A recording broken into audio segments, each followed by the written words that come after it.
mainit na balita ngayong tanghali. Resulta ng 2024 bar examinations ilalabas na ngayong araw. Bar takers at kanilang mga kaanak nakaabang na sa Korte Suprema.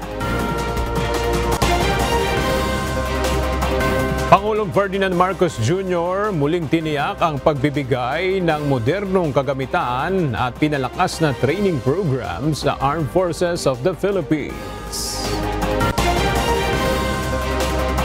Kahandaan ng gobyerno sa worst-case scenario ng pagputok ng Bulkang Kanlaon, tiniyak ni Pangulong Ferdinand Marcos Jr. Mga business process outsourcing o BPO sa bansa, mahigpit na babantayan ng Philippine National Police kaugnay ng kampanya laban sa Pogo. At presyo ng diesel at gasolina nakaambang tumaas sa susunod na linggo. Magandang tanghali mga kasangbahay. Ngayon po ay araw ng Biyernes, December 13, 2024. Tayo po ay sabayang napapakinggan sa Radyo La Verdad 1350, ang UNTV Radio. At una sa mga balita ngayong tanghali. Nakatakdang ilabas mamayang hapon ng Korte Suprema ang resulta ng 2024 bar examinations na idinaos noong Setyembre. Aabot sa 10,000 mga aspiring lawyers ang kumuha ng naturang pagsusulit. Mula sa Maynila, makibalita tayo kay Dante Amento live. Dante, anong oras ba ilalabas ang resulta ng bar exams? Magandang umaga, Ella. Walang ibinigay na partikular na oras ang Korte Suprema kung anong oras na ilalabas yung resulta ng pagsusulit. Pero matapos, Ella, ang mahigit 2 buwan, inaasahang ilalabas na ngayong araw o ngayong hapon ng Supreme Court ang resulta ng 2024 bar examinations na isinagawa noong September 8, 11 at 16 sa 13 lugar sa bansa. Mayroong 10,490 na nakakumpleto ng pagsusulit sa ikatlong digital bar examinations. Nakahanda na ang Supreme Court Yard para sa opisyal na paglalabas ng resulta. May 2 LED wall na nakalagay sa labas ng SC building para sa mga personal na mag-monitor ng resulta ng pagsusulit. Pwede namang pumasok, Ella, ang mga bar taker, yung kanilang mga magulang at mga kaanak na gustong saksihan ang resulta ng bar exams dito sa courtyard. Kabilang sa i-anunsyo mamaya ng chairman ng bar exams 2024 na si Associate Justice Mario Lopez ay ang national passing rate at ang mga top notcher. Noong nakaraang taon, Ella, nasa 10,387 ang kumuha ng pagsusulit at 3,000 lamang mahigit ang pumasa rito o 36.77% ang national passing rate. Ang pinakamababang passing rate na naitala sa bar exams ay noong 1999 na nasa mahigit 16% lamang. Yan muna ang ating update mula dito sa Korte Suprema sa Maynila. Balik sa iyo, Ella. Maraming salamat, Dante Amento. Patuloy na nagsisidatingan ngayon sa tanggapan ng Supreme Court sa Maynila ang mga bar taker at kaanak ng mga ito na nag-aabang sa resulta ng bar exams na ilalabas ngayong araw. Mula pa rin sa Maynila, makibalita tayo kay Benedict Samson live. Benedict, marami na bang bar taker ang nandyan sa Korte Suprema? Magandang umaga, unti-unti na nga dumadating yung mga bar taker at yung kanilang kaanak na mag-aabang ng 2024 bar exam result. Alas 11 kanina nang simulang papasukin ang mga bar taker at ang kanilang mga magulang. Sa tala ng Supreme Court, nasa mahigit 10,000 ang nag-take ng bar exam nitong buwan ng Setyembre. Isa nga sa mag-aabang ng resulta ngayong araw si Nanay Maricel Sablan. Ilang oras pa bago ilabas ang resulta ay emosyonal na siya para sa magiging kapalaran ng kanyang anak. Si God may alam lahat nun. Walang imposible kung bibigay niya. Walang imposible po. Nandito tayo ngayon sa courtyard ng Supreme Court kung saan mamayang After lunch, inaasahan nga na ilalabas yung mga resulta nitong 2024 bar exam. At nandito nga yung lead wall na kung saan ipapakita yung pangalan ng mga nakapasa. At yan muna ang ating update mula rito sa Supreme Court. Balik sa inyo dyan, Aga. Maraming salamat, Benedict Samson. Tawa ng contempt ng House Quadruple Committee o Quadcom si dating Philippine Drug Enforcement Agency Chief Wilkins Villanueva. Samantala, pinadedetine naman si dating Mandaluyong Police Chief, Police Colonel Hector Grijaldo sa House premises matapos ding isight in contempt ng 4 House panels. Ang detalye sa ulat ni Rosalie Coz.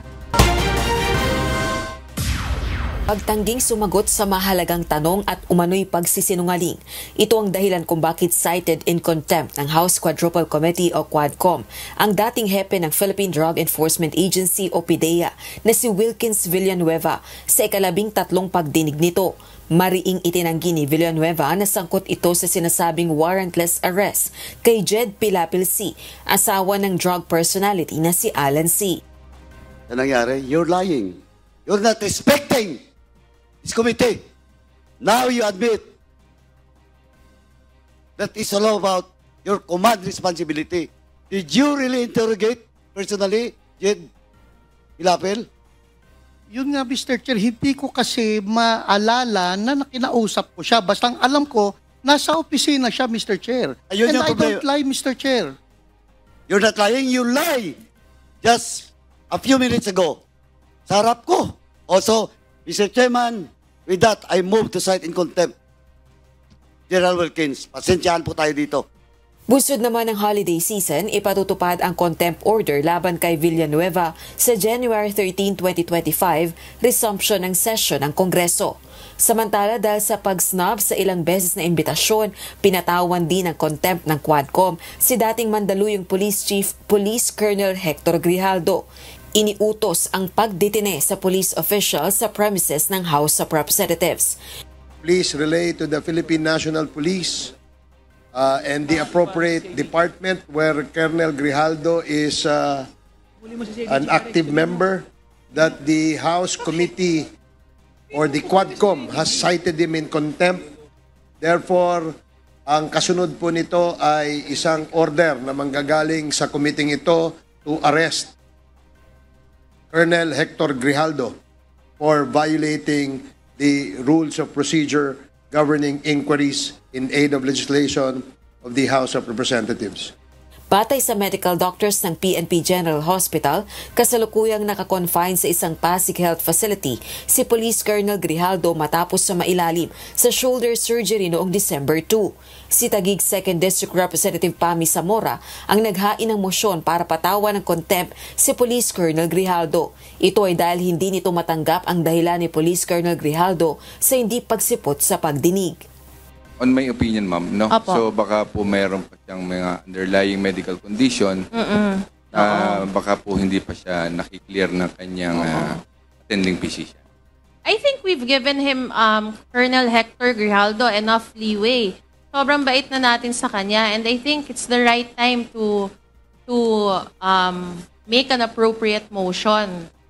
Sumusobra na siya. This is, I believe, his 4th time to skip the Quadcom, and pero sa Senate wala naman siyang rotator cuff syndrome.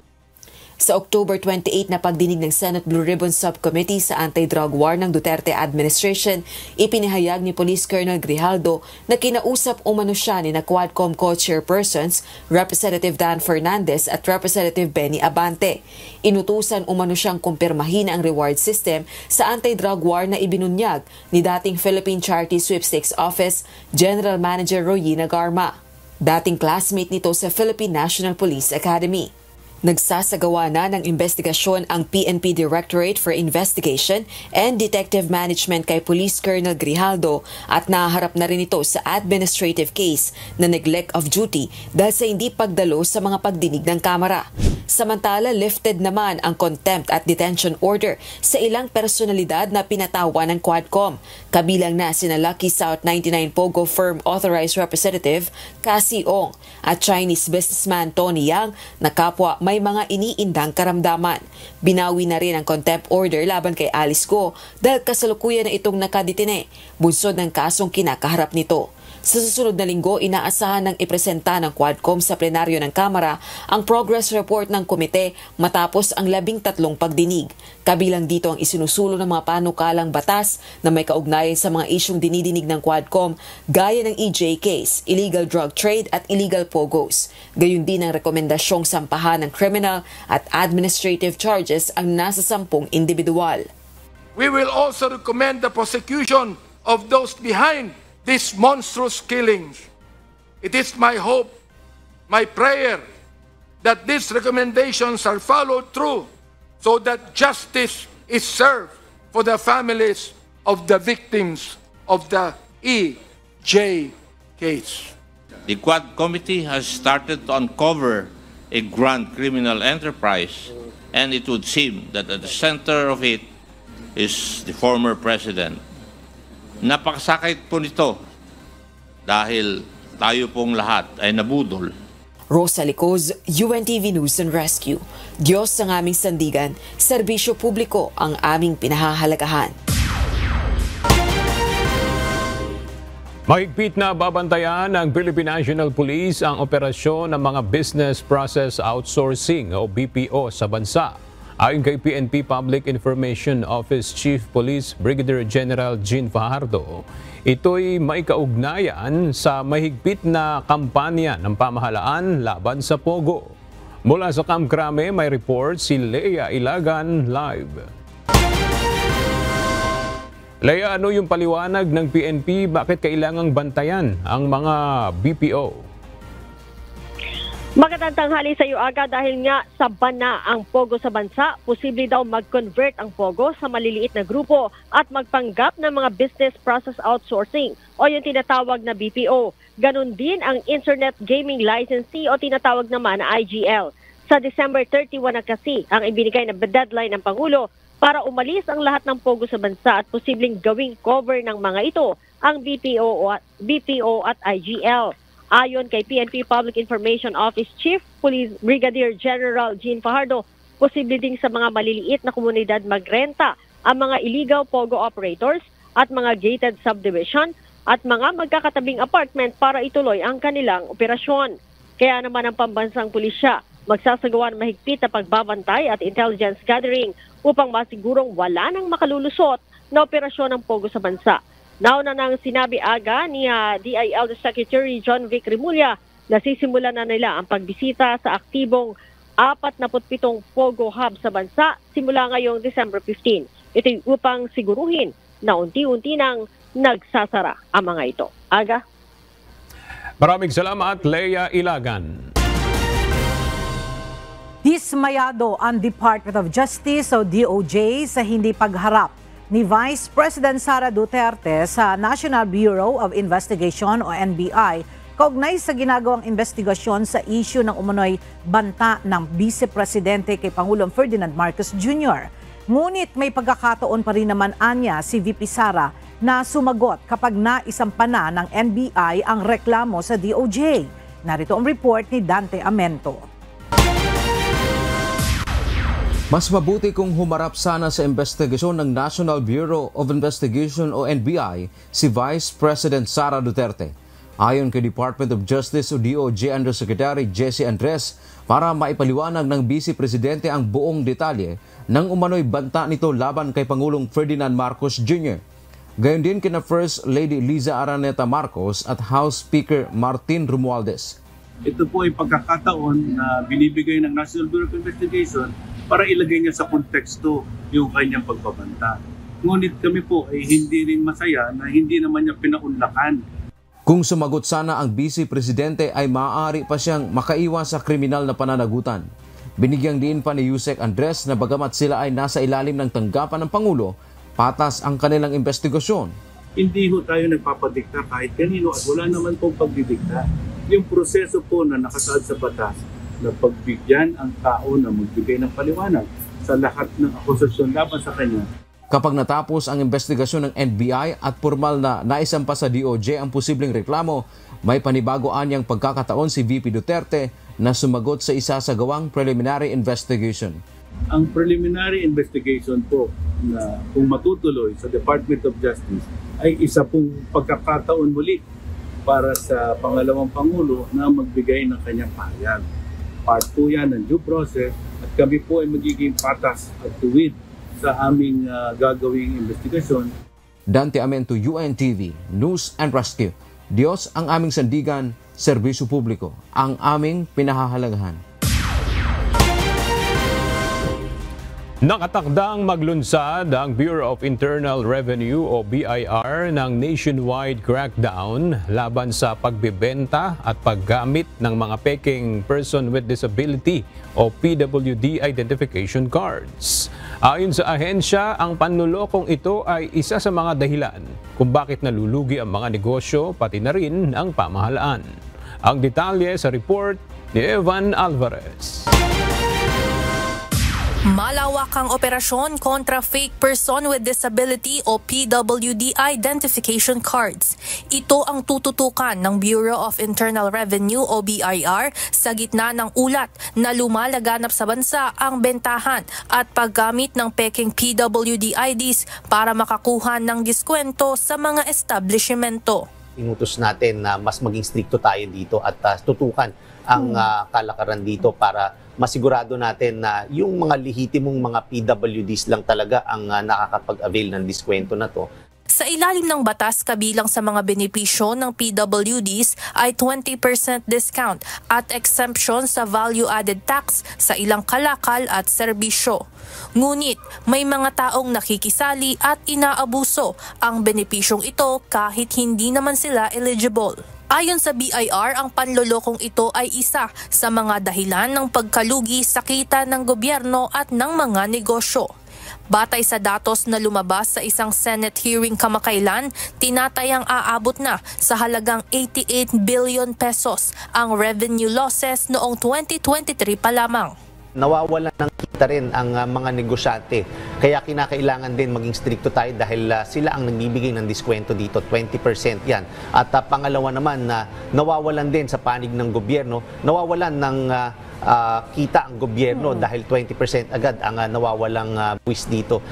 Ayon kay BIR Commissioner Romeo Lumagi, maaaring managot sa batas ang mga nagbebenta at gumagamit ng mga peking PWD IDs. Kasong kriminal ang pwedeng ikaso dito. So may fines at may parusang pagkakakulong din yan pagka napatunayan na involved kayo dito sa pagbebenta ng peking PWD IDs at yung paggamit mismo. Siniguro naman ng BIR na magpapatuloy ang kanilang tax audit sa PWD transactions na isinusumite sa kanila ng mga establishmento. Makikipagtulungan din ito sa iba pang ahensya ng gobyerno gaya ng Department of Health at National Council on Disability Affairs upang maberipika ang pagiging lehitimo ng PWD ID cards at masupil ang pagkalat ng peking IDs. Ivan Alvarez, UNTV News and Rescue. Diyos ang aming sandigan, serbisyo publiko ang aming pinahahalagahan. Pinangunahan ngayong umaga ni Pangulong Ferdinand Marcos Jr. ang Major Services Officer Candidate Course Joint Graduation Ceremony ng Armed Forces of the Philippines. Sa kanyang talumpati, binigyan diin ng Pangulo ang halaga na maging moderno ang kagamitan ng AFP sa gitna ng mga umuusbong na mga hamon sa bansa.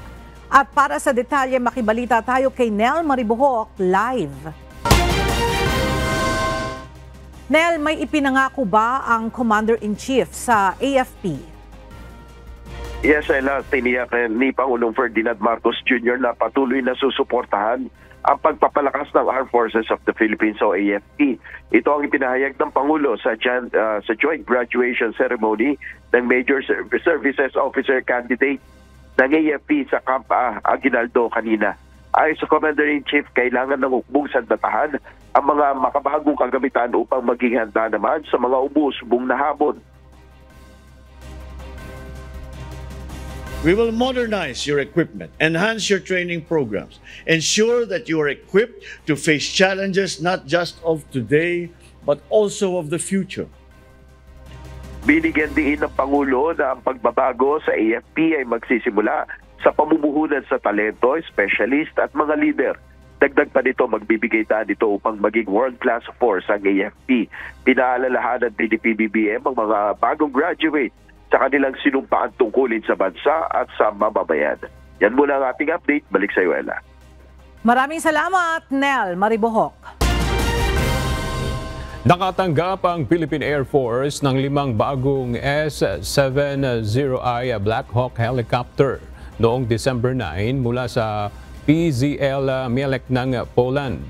Ito na ang pangalawang batch ng mga helicopter ngayong taon bilang bahagi ng 32-unit deal contract na nagkakahalaga ng 32 billion pesos noong 2022. Inaasahan naman ang 15 pang unit sa 2025 at 7 pa sa 2026. Gagamitin ang mga chopper para sa rescue, relief at iba pang humanitarian operations, kabilang na ang pag-survey ng pinsala mula sa pagputok ng Mount Canlaon. Abiso sa mga motorista, inaasahan na muling magpapatupad ng dagdag sa presyo ang mga kumpanya ng langis sa susunod na linggo. Sa inisyal na pagtaya ng mga oil company, maaaring tumaas ng 10 hanggang 40 centavos ang presyo ng kada litro ng diesel, habang nasa 15 hanggang 45 centavos ang posibleng maging dagdag sa presyo ng gasolina. Samantala, inaasahan naman na magkakaroon ng 20 hanggang 30 centimos na rollback sa kada litro ng kerosene. Sa Lunes, iaanunsyo ng mga kumpanya ng langis ang final oil price adjustment na ipatutupad sa araw ng Martes, December 17. Ipinaliwanag ng Department of Transportation o DOTR na hindi maaaring gawing permanente ang pagpapalawig ng operating hours ng MRT3 at LRT dahil maapektuhan nito ang maintenance activity ng mga tren. Sa kabila nito ay ipatutupad ang pansamantalang extended operating hours mula December 16 hanggang December 23 para bigyan daan ang inaasahang pagdagsa ng mga pasahero sa holiday season. Tiniyak naman ng DOTR na patuloy nilang pag-aaralan ng iba pang paraan upang mapabuti ang serbisyo sa mga commuter tulad ng pagdaragdag ng operational trains at pag-optimize ng passenger flow.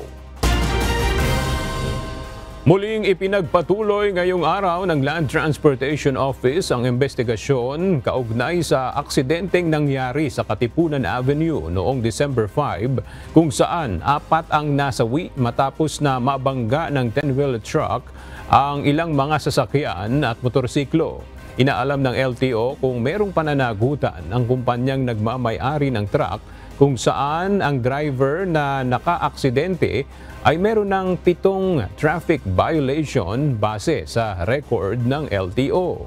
Mula sa Quezon City, makibalita tayo kay JP Nunez live. JP, ano na ang update dyan sa investigasyon ng LTO? Aga, kabilang nga dun sa inaabangan natin kung i-revoke ng Land Transportation Office o LTO yung driver's license ng driver ng truck na dahilan nga ng multiple vehicle collision sa Katipunan flyover noong December 5 na nagresulta sa pagkasawi ng 4 na individual. Gayon din kung sususpindihin yung rehistro ng operasyon ng kumpanyang may hawak nito na Hermano Oil Manufacturing and Sugar Corporation. Ngayong umaga, humarap sa LTO yung driver ng truck na si Richard Mangupag, operations manager ng kumpanya na si Edwin Hermano, mekaniko at 2 abogado na kanilang legal counsel. Kabilang sa iniimbestigahan ng LTO kung overloaded ang truck kaya nawala ng preno. Pero ipinaliwanag kanina ng opisyal ng kumpanya na noong na-aksidente ang truck ay wala itong kargamento ng mga asukal na kanilang idinideliver. Sa hearing din, sinabi ng LTO na magsasagawa sana sila ng inspeksyon sa iba pang mga truck ng kumpanya pero hindi ito pumayag ng kanilang puntahan. Ayon kay LTO Chief Assistant Secretary Vigor Mendoza II, magsiset sila ng schedule kung saan ilalabas ng kumpanya ang kanilang mga truck sa kalsada para inspeksyonin ng LTO. Ang layo ng inspeksyon ay para malaman kung maayos ba yung maintenance sa kanilang mga truck dahil nga sinabi ng driver na nawalan siya ng preno noong naaksidente.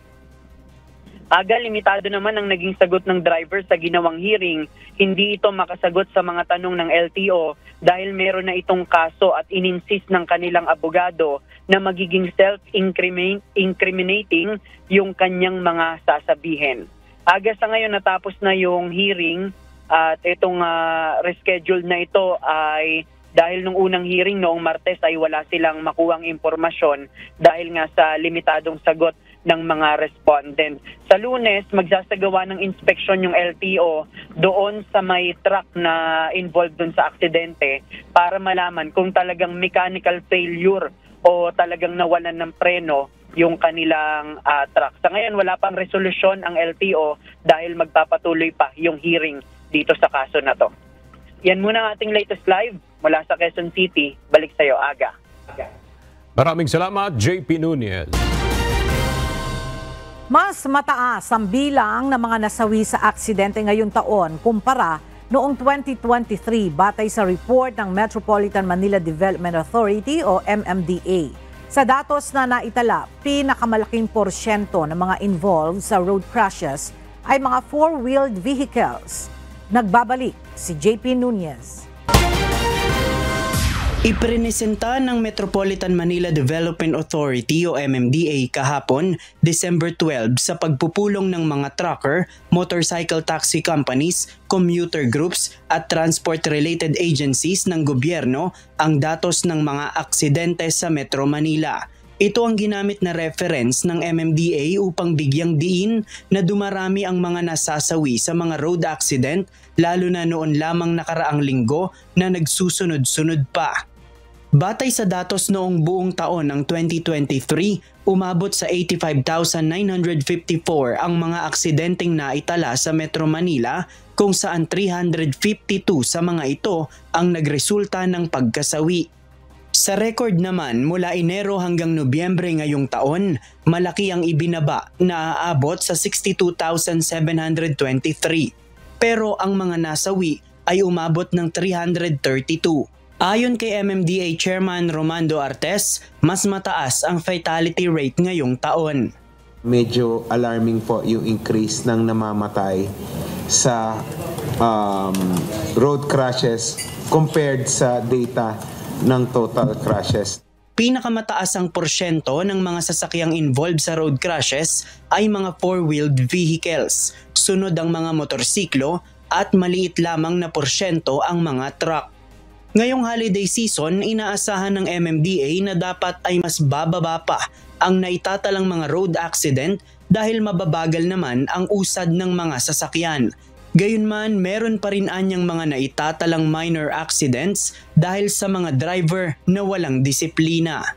Ang napupunan namin na dahilan kung bakit nagkakabanggaan, lalong-lalo na sa kahit traffic, ay yung driver behavior na singit-singit. Nasa second lane, gumalaw ng konti yung first lane, lilipat. Pag galaw ng second lane, lilipat sa kabila uli. Tapos yung kasunod, hindi magbibigay, so magkakasagian. Inaasahan na sa susunod na linggo ay aabot pa sa halos 500,000 na mga sasakyan ang babagtas sa EDSA, kaya lalo pang magsisikip ang mga kalsada sa Metro Manila. We expect po, lalong-lalo na doon sa areas na maraming malls, tulad ng EDSA, at doon pa sa mga ibang lugar, nabibigat yung daloy ng traffic dahil nga po maraming mamimili, lalo-lalo na po yung mga ating mga kababayan na kahit mga taga-probinsya ay lumuluwas para mamili dito sa Metro Manila. Nagpaalala naman ng MMDA at ang Land Transportation Office o LTO sa mga motorista ng iba yung pag-iingat upang makaiwas sa mga aksidente sa lansangan. Huwag po makipag-gitgitan, huwag nang magmadali. Dahil pag ginawa po natin yan, lalong bumabagal yung daloy ng traffic, nagkakaroon ng aksidente. Nasa huli ang pagsisisi parate. Alam na natin yan, paulit-ulit na kwento to, year in, year out. No? Let's learn from these accidents. JP Nunez, UNTV, News and Rescue. Diyos ang aming sandigan, serbisyo publiko ang aming pinahahalagahan. Simula sa January 1, 2025 ay ipatutupad na ng Maynilad at Manila Water ang dagdag singil sa supply ng tubig. Samantala, tiniyak naman ng Metropolitan Water Works and Sewerage System na walang mararanasang matinding water interruption ng mga consumer. Narito ang report ni Benedict Samson. Mas hihigpitan pa ni Nanay Mirna Uy ang ginagawa niyang pagtitipid sa tubig, lalo na't inaasahan na sa Enero ng susunod na taon ay magtataas na ng sigil sa tubig ang Manila Water at Maynilad. Kailangan pong gumamit ng timba, huwag na pong gumamit ng shower. Tapos kung maglalaba naman po, isahan na lang po, hindi po laging maglaba para po mas tipid. Sa inilabas na water rates ng Maynilad, nasa 7 pesos and 32 centavos kada cubic meter ang dagdag singil. Kaya ang isang residente na kumukonsumo ng 10 cubic meter mula sa dating binabayaran na 161 pesos and 51 centavos ay magiging 181 pesos and 59 centavos na.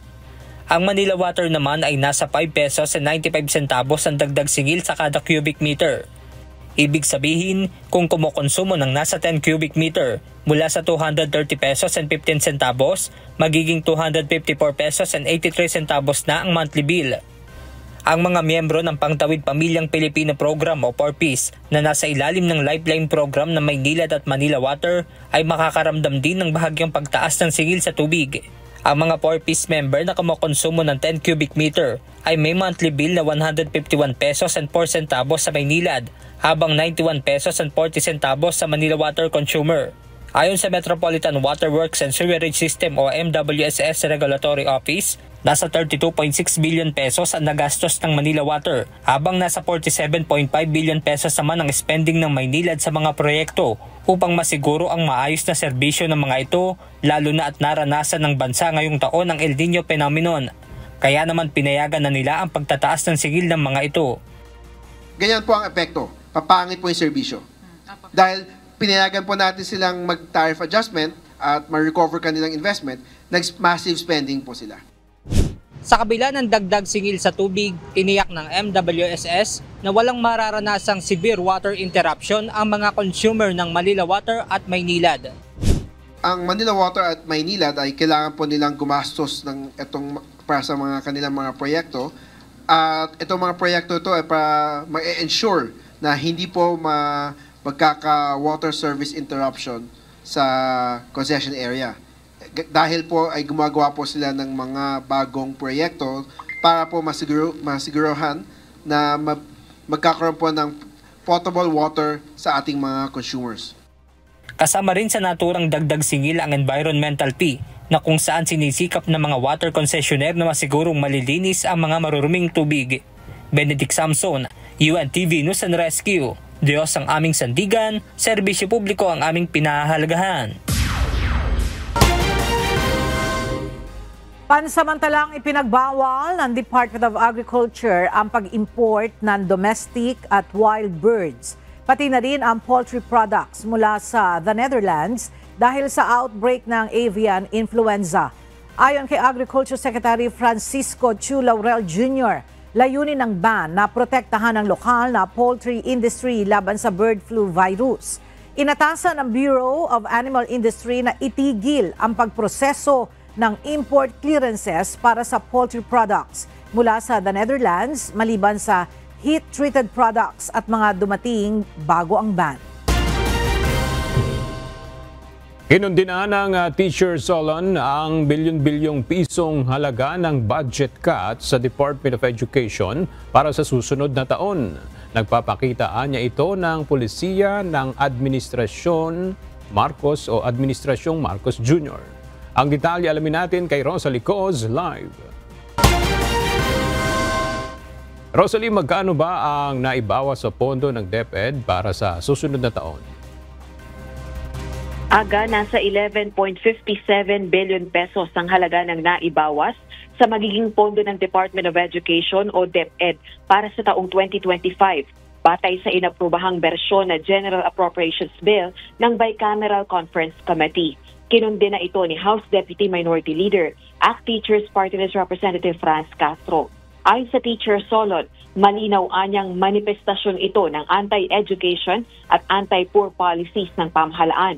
Binanggit pa nito, hindi ito katanggap-tanggap at papakita kung ano ang tunay na prioridad ng administrasyon. Sa halip anyang abutin ang United Nations Recommended Education Budget na 6% ng gross domestic product, baliktad ang ginagawa ng gobyerno at binawasan pa ang pondo sa edukasyon. Hindi anya nito maiibsan ang learning crisis sa bansa at malaking dagok sa mga mag-aaral ang 10 billion pesos na ibinawa sa computerization program ng DepEd. Batay naman kay DepEd Secretary Sani Angara, ang 10 billion pesos cut sa 2025 computerization program ng DepEd ay magagamit na sana sa libo-libong computers at gadgets ng public school children. Mahalagaan niya ang infrastruktura, subalit gayon din yung pamumuhunan sa mga mamayan. Ngayong niratipikahan na ng dalawang kapulungan ng Kongreso ang 2025 General Appropriations Bill, pirma na lang ni Pangulong Marcos Jr. ang kulang para tuluyan itong maisabatas. Pakinggan naman natin ang panawagan ni Congresswoman Castro. Nananawagan ako kay Presidente Marcos na maibalik, no, kung sakali, or kung magkakaroon ito ng supplemental o dagdag, ilalagay ba yan sa unprogrammed appropriations. Aga sa susunod na linggo, inaasahan nating lalagdaan na ni Pangulong Marcos Jr. yung General Appropriations Bill para sa taong 2025. Balik sa iyo, Aga. Maraming salamat, Rosalie Cooz.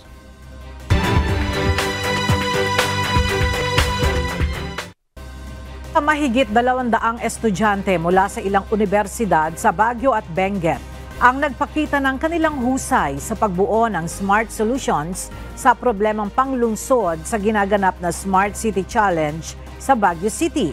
Mula sa Baguio City, makibalita tayo kay Grace Doctolero live. Grace, ano-ano ba ang maitutulong sa mga lokal na pamahalaan ng paligsahan na yan? Ella, ang mga maitutulong sa mga lokal na pamahalaan ng paligsahan ay ang mga makabagong solusyon na ipinakita na maaaring tumugon sa iba't ibang sektor sa loob ng Smart City Framework, kabilang na dito ang problema sa tubig, enerhiya, transportasyon at iba pa. Ang Smart City Challenge 2024 ay isang paligsahan para sa mga mag-aaral na may mga makabagong ideya at mga solusyon sa Smart City na nagpapahusay sa kalidad ng buhay, nagpapabuti sa pagpapanatili ng kapaligiran at humuhubog sa mas matalinong mga lungsod gamit ang mga makabagong teknolohiya na ginanap sa Baguio Convention Center. Ang mga nangungunang 10 koponan na napili mula sa isang poll ng 67 entries na natanggap mula sa mga paaralan sa Baguio, La Trinidad, Itogon, Sablan, Tuba, Tublay, Oblis na mga lugar ay maglalagay ng kanilang mga makabagong ideya at solusyon upang mapahusay ang pamumuhay sa lungsod, mapabuti ang mga serbisyong pampubliko at hubugin ang kinabukasan ng smart cities sa harap ng mga judges mula sa Department of Information and Communications Technology, ang Department of Science and Technology at Pamahalaang Lungsod. Ang mga premyo ay igagawad sa mga mananalong solusyon at mga napiling kupunan ay magkakaroon ng pagkakataon na makipagtulungan sa mga pinuno ng lungsod upang ipatupad ang kanilang mga makabagong ideya sa mga aktwal na nangyayari sa syudad.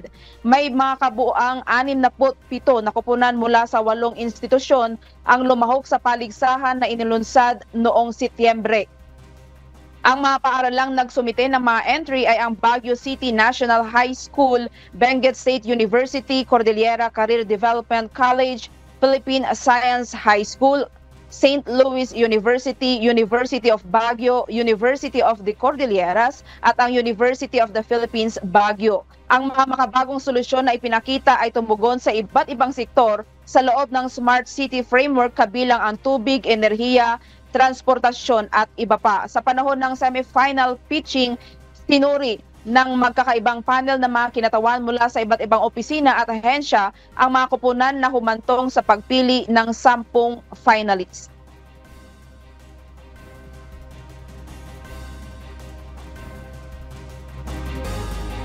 Yung project namin is related to generating sustainable energy for the city using piezoelectric tiles applied on walkways. Yung reason po kasi nito is we noticed, and I think everybody in the city noticed, na mataas po yung congestion dito sa city.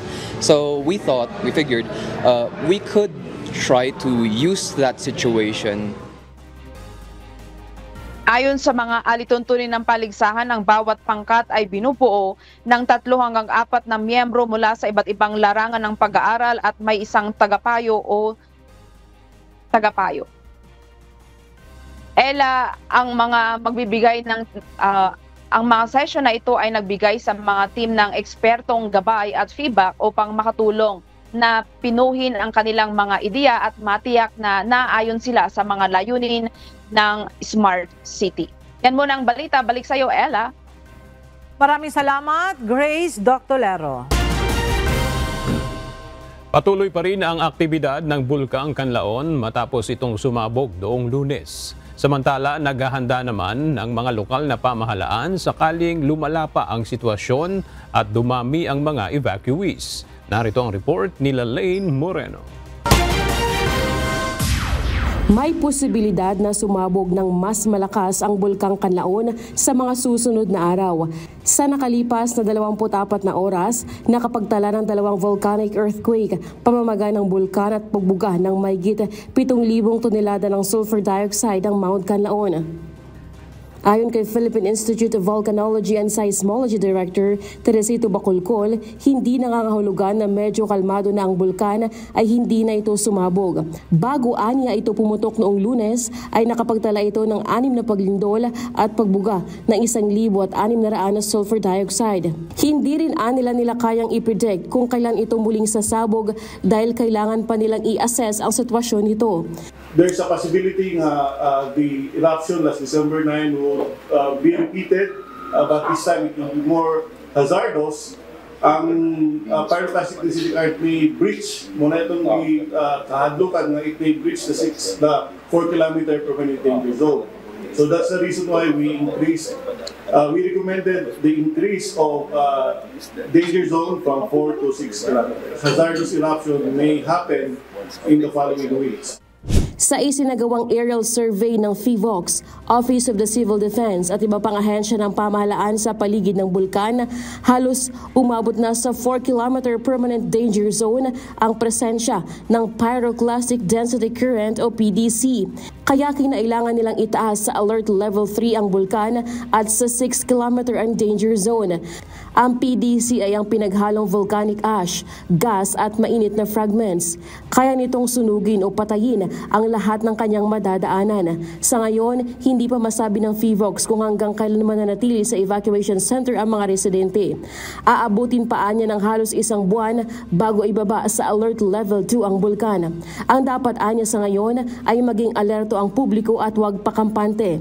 Samantala, inihahanda na ng provincial government ng Negros Occidental ang Panahad Sports Complex sakaling mag-spill over o mas marami pang mga evacuee ang kailangang ilikas. Ito ay kayang mag-accommodate ng 5,000 individual. Inihahanda na rin ang iba pang LGU sa probinsya ang kanilang evacuation para magamit ng mga residente. Nananatili pa rin sa alert level 3 ang bulkan kaya bawal pa rin ang pagpasok sa loob ng 6-kilometer danger zone. Kung sakaling pumutok ito uli ay tataas sa 10-kilometer ang danger zone. Mahigit 60,000 individual sa loob ng 6-kilometer danger zone ang apektado, habang mahigit 60,000 naman ang nasa 8-kilometer radius at mahigit 100,000 ang nasa 10-kilometer radius. Ilang mga residente naman ang nakakaranas ng hirap sa mga evacuation. Ako na, basta nangihining budlay eh. Amen. Tiki, beresang akun niya. Apresiasyon ko. Nang galain, hindi ko matag ko. Gusto na, ganap ko ba eh? Huwag igin sakay sa motor. Naman na. Kaya nang kabuday sa akong sitwasyon. Kaya di kabuday sa mga humangiikang. Napaiyak na lamang si Annabel Patricio dahil sa hirap ng kanyang sitwasyon. Isa siyang stroke patient at hirap na sa paggalaw. Mainit din umano sa loob ng kanilang kwarto na nagpapalala sa kanyang karamdaman. Ayon sa camp manager, hindi maiiwasan ang siksikan dahil sa dami ng mga evacuees. Pero tiniyak nila na sapat ang kanilang pagkain at pangangailangan. Samantala, ilang mga residente naman ng barangay Mansalanao, La Castellana na ilang araw nang nasa evacuation center ang pinayagan ng makauwi sa kanilang mga bahay kahapon. Ayon sa mga ito, hindi naman sila wala umano sakop ng 6-kilometer danger zone. Pero sakaling muling magalburuto ang bulkan ay handa naman silang bumalik sa mga evacuation center. Kay layo kami sa kilala ka purok ang natin. Hindi ka mo sakop sa hindi ka mo delikado nga lugar? Hindi. Aray kami sa proper. Ma-alert na kami dyan kung Mas pinili ring umuwi ni Gilbert na kasama ang kanyang 2 maliliit na anak at asawa para mas komportable ang kanilang sitwasyon. Hindi, ang 6 kilometers kinbilin lang to. Tingnan pa pauli na ka mo? Oo, hindi man to gignutok itong daan. Budlay sitwasyon nyo to? Anong sitwasyon nyo to, sir? Okay man sa pagkaon, okay lang.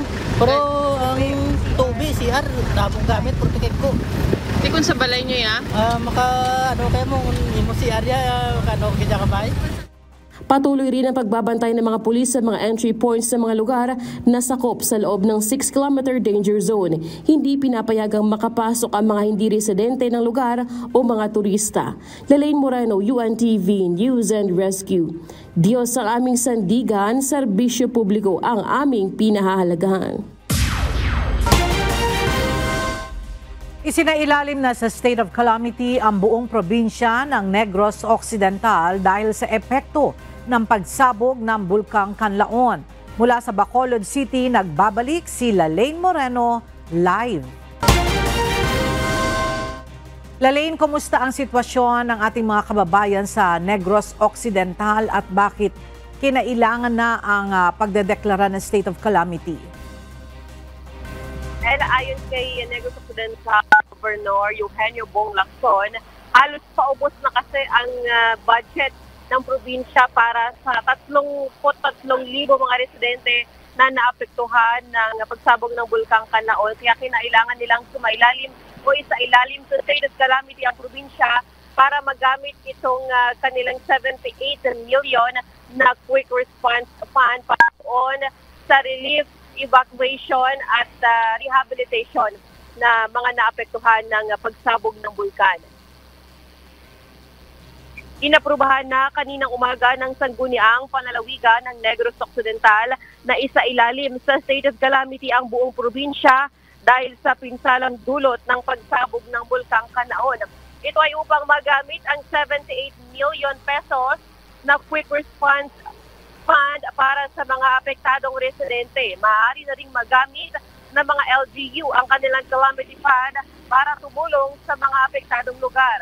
Batay sa ulat ng Office of the Civil Defense, 5,000 pamilya o 17,000 individual sa 20 barangay ang apektado ng pagputok ng bulkan. Mahigit 3,000 pamilya o halos 12,000 individual ang nananatili sa mga evacuation centers. Kabilang sa mga apektadong bayan, ang Baguio City, La Carlota City, La Castellana, Moises Padilla, Murcia at Pontevedra. Dahil nga nasa ilalim ng state of calamity ang probinsya, ay nagpapatupad ng price freeze sa mga basic commodities tulad ng bigas at iba pa mga pangunahing pangangailangan. Samantala nananawagan naman ang probinsya ng karagdagang tulong para sa 10,000 residente na apektado ng pagsabog. Ayon sa lokal na pamahalaan, posibleng kukulangin sila ng supply ng pagkain para na rin sa rescue, relief at rehabilitation kung tatagal pa itong kanilang sitwasyon. Sinabi kasi ng PVOX kahapon na aabutin pa ng halos isang buwan bago ibaba sa alert level 2 mula sa alert level 3 ang bulkan dahil kailangan pa nilang obserbahan ito araw-araw at ilan sa kanilang mga parameters para ibaba sa alert level 2 ang bulkang Canlaon ay kung tuluyan ng bumaba ang aktibidad nito, bumaba ang pagbuga ng sulfur dioxide at mga naitatalang volcanic earthquake. And muna ating balita mula rito sa Bacolod City. Balik sa iyo, Ella. Maraming salamat, Lalaine Moreno. Samantala, atin pong pakinggan ang mensahe ni Pangulong Ferdinand Marcos Jr. ukol sa sitwasyon ng Mount Canlaon. Sa mga kababayan natin na apektado ng pagputok ng Canlaon, nandito po ang inyong pamahalaan na handang tumulong sa inyo. Kung gaano man katindi ang bangis ng bulkang ito, ganun din ang kalinga na aming ipapaabot. Nakatutok ang pamahalaan sa pag-agapay sa epekto ng pagsabog ng Bulkang Kanlaon. Masusing nakikipag-ugnayan ang mga ahensya at LGU upang tiyakin ang kaligtasan ng lahat. Mahigit 45,000 residente ang linikas na mula sa 6-kilometer radius danger zone, habang target naman na ilikas ang kabuuang 84,000 na katao. Tinitiyak ng DSWD na sapat ang mga family food pack, non-food item, malinis na tubig, hygiene kits para sa mga evacuation center. Inatasan ko na ang Department of Budget and Management na magpalabas ng pondo para sa mga nasalanta. Patuloy din nakaalerto ang DOH laban sa mga sakit dulot ng volcanic ash, habang ang NDRMC at Task Force Kanlaon ay naghahanda sa anumang maaring mangyari. Ang matagal ng forward-deployed na relief items ng DSWD tulad ng mga family food pack at non-food items ay ibubuhos natin sa mga evacuation center. Kasama dito ang malinis na tubig, sleeping at hygiene kit.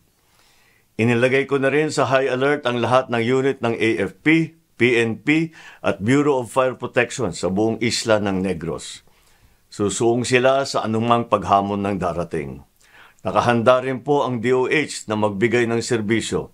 Mula Maynila, kasado na ang pag-airlift ng dagdag na gamot kung kinakailangan. Sa ganitong kalamidad, posibleng madapuan ng sakit ng dulot ng abo ng bulkan. Walang patid po ang surveillance, monitoring at paalala ng DOH at saka DNR sa mga karamdamang maaring dumating. Bago pa man sumabog ang bulkan, ay pinaghandaan na ng ating NDRMC at Office of Civil Defense ang pagtugon sa maaring worst-case scenario. Dahil dito, nakatanod ang Task Force Kanlaon na magkokoordina ng tamang responde batay sa lakas ng pagsabog ng bulkan at pinsalang hatid nito. We will step up. We will level up. Any escalation in damages and destruction will be met with a stronger government response. Malaki ang papel ng komunikasyon sa mga araw na ito. Truth will save lives. Fake news will kill. Effective disaster response is anchored on reliable information. That's why PhilVox will continue to issue around-the-clock advisories in language that is clearly understood to all our kababayans. Nakikiusap ako sa lahat, lalo na sa ayaw lumikas na sumunod sa babala ng ating mga otoridad. Mas mahalaga po ang buhay kaysa ari-arian. Maraming salamat po.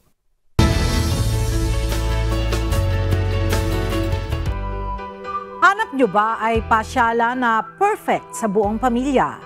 Baka maaari nyong pagpilian ang isang theme park na may kombinasyon ng thrill rides, animal shows at zoo. Ang detalye sa ulat ni Brian Evangelista.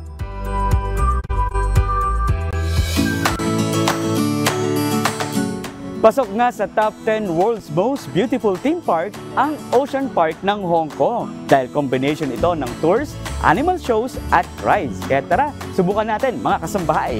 Iba't ibang thrill rides ang pwedeng subukan tulad ng Hair Racer, Whirly Bird, Bumper Blaster, The Flash at Rib Booster. Pero dahil kasama ko ang aking nanay na senior citizen, mas pinili namin sumakay sa mga pambata para relaxing at chill rides lang. Mag-enjoy na mga bata ang mga child at heart. Basta dito lang kami sa gilid-gilid para hindi masama sa mga banggaan. At kung gusto niyo namang mag-unwind, very refreshing ride din ang The Rapids. Isa sa paborito dito ay ang The Rapids. Sasakay kayo magbabarkada o pamilya at babaybayin nyo itong man-made river cruise.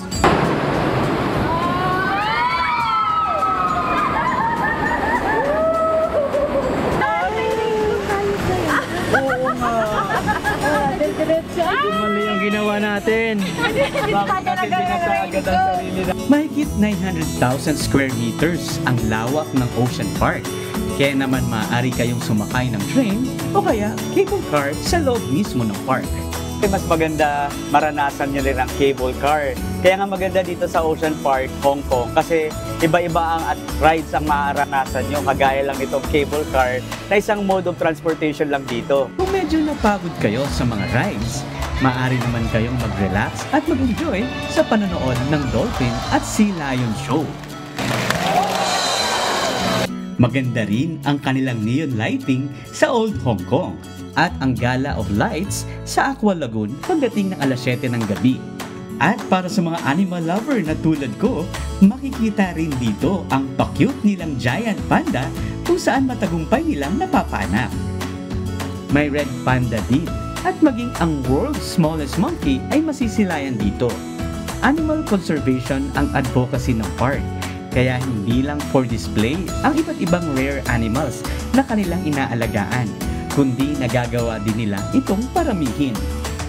Kabilang narito ang marine life kung saan masisilayan sila ng malapitan tulad na lang ng mga penguins. Tampok din dito ang ating pambansang isda, ang bangus, kung saan kay ganda pala nilang pagmasdan, lalo kung maramihan. Sa Grand Aquarium naman masisilayan ang iba't ibang uri ng marine mammals, isda, stingrays at naglalakihang mga pating.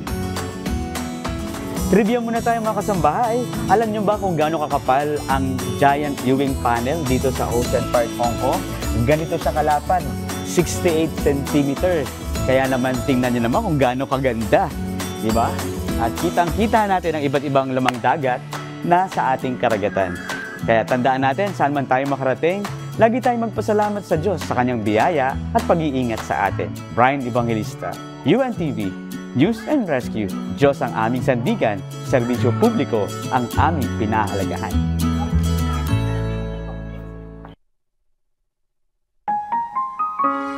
At sa ating pong iiwang mga salita ng Diyos na ating sandigan mula sa aklat ng unang Pedro, Kapitulo 2, versikulo 21, na nagsasabi, sapagkat sa ganitong bagay, kayo'y tinawag, sapagkat si Kristo man ay nagbata dahil sa inyo, na kayo'y iniwanan ng halimbawa, upang kayo'y mangagsisunod sa mga hakbang niya.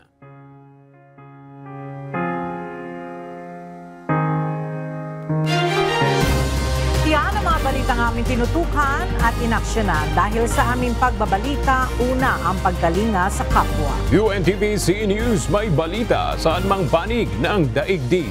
At dito sa UNTV, Diyos ang aming sandigan, serbisyo publiko ang aming pinahalagahan.